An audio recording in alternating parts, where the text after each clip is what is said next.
Hi, in this video, we're going to talk about annotating, which is a strategy I'm sure you've used before, I'm sure you've learned about in high school. There's a reason it's emphasized so much. It really can save you time, help you engage with text in a much more meaningful way, and help you on tests and essays. I don't think it's a cure-all. I don't think annotating is suddenly going to help you understand things that you wouldn't have understood before, and it's certainly not going to make you remember everything. I also think there needs to be some flexibility when it comes to annotating so that you can use whatever tool is comfortable for you. But I think it's important to go over a couple of tips that you can use when you are reading a text in this class and in other classes. I'm never going to check your annotations unless I tell you in advance. Occasionally we'll have some sort of assignment, especially if we're reading something like a short story or a very dense article.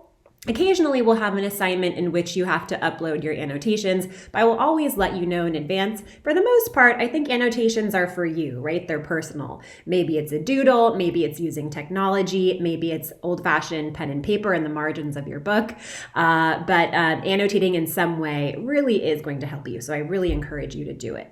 So it can help you say something thoughtful in class discussions, whether it's an in-class discussion or online on a discussion board.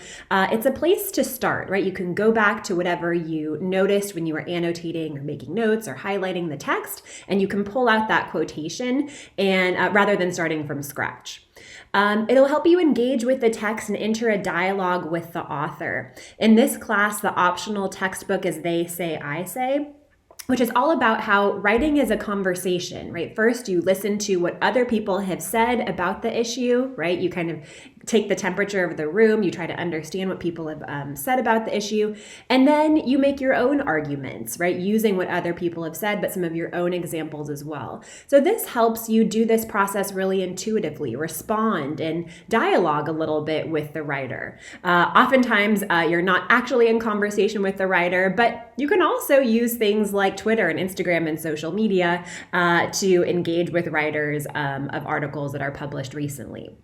You become an active participant rather than a passive reader. So sometimes when we read, we let the writing just wash over us. We're kind of zoned out. We're reading almost as if we're watching TV or something, although of course it's more active than that. But we want to be really engaged, proactive readers, especially in this class, especially when we're reading things like rhetoric or when we're reading literature, where we want to start thinking about not just what the writer is saying, but how the writer is using certain tools to convey a message or a theme or an idea. So it helps you become much more active. It helps you study for tests. Oftentimes on tests, I will allow you to use the text that we're working with. So if you've highlighted certain passages, or if you've taken notes, if you've looked up certain words, if you've done more research, if you've identified alternate search terms, that's going to help you be much more efficient on a test. It'll be a record of your reading experience too. A lot of people say that annotating is making your thinking visible. A lot of people talk about metacognition when they talk about annotating and its importance, right? Being able to think about your own thinking, right? Why am I not understanding this part? Why is this part troubling me or bothering me? You're thinking about your own process, and that's something that's really important to do in all subjects and all reading. And it helps you understand how you're feeling about a certain text at a certain time, and maybe gives you a great jumping off point for an essay in which you want to respond to the text. A couple of annotating tips. So you can be old school if you want. You can print the text and use a pen. I know a lot of us don't like battling with printers. In this class, the readings will be available in PDF format and in a document format on Canvas. So if you want, you can print them out. You can use a good old-fashioned pen and paper and take notes in the margins. You can also use an app or even just a website like Google Docs or Scribble or Hypothesis. There's some pretty fancy ones out there too, where you can annotate a video, or you can leave voice notes for yourself, or you can annotate an image. That's sort of beyond my comprehension, but a lot of students find things like that helpful. You can do a quick Google search to find different annotation websites. I will also allow you to annotate in Canvas for the assignments that I post where there's a PDF, which is often the case when there's a reading assignment. I will enable the annotation feature, which will allow you to annotate on the text just directly in Canvas, which is pretty easy. Some students like to do diagrams. Maybe you don't want to annotate with words, but maybe you like to draw arrows and make connections, or even use certain images, icons that you create in the margins. And like I said, you could also use something like a voice note. You could even take notes on your phone, whatever works for you. It's whatever tool you're actually going to use. When I give you a text in this class, and just in general, you want to preview the text before you're reading it. So get a sense of the author, the publication date, the source. You could even jump to Google and look up the source or the website that you're reading it from. Do a little bit of lateral reading. Try to figure out what the organization is, or who funded the research. You could do that to get a sense of maybe the point of view. You can glance at the entire article or chapter. It's good to get a sense of what you're in for, right? How long is it? How is it broken up? Are there headings? Is there an abstract or a summary of what it's about? Look for section breaks. Oftentimes it'll give you an indicator of what that particular section is going to be about. And do look for some sort of abstract at the top, especially in academic articles that we access through the library databases. There will often be a really handy abstract, a short paragraph stating the main findings of the study or the article. I recommend avoiding excessive highlighting. I know if I have a highlighter out, I just basically start coloring. So unless you have a system that you're using for your highlighter, I recommend avoiding them. But I do have some students who have like 4 different colors, especially when we're analyzing literature. They use one color for themes, another color for character development, another color for questions or things they don't understand or things they want to return to. Maybe another one for setting, whatever it is. If you have a system, use it, but if you're just coloring, I would chuck that highlighter.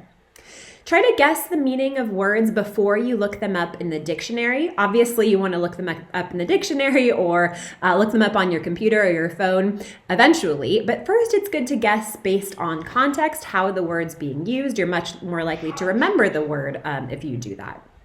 For some articles that are particularly dense and complicated, after every paragraph or maybe every page or maybe even every section, you might want to do just a very brief summary, not even a complete sentence on the side. That way for a test or if you're going to write about the article for an essay, you can go back and remember, oh yeah, that was the main idea of that section.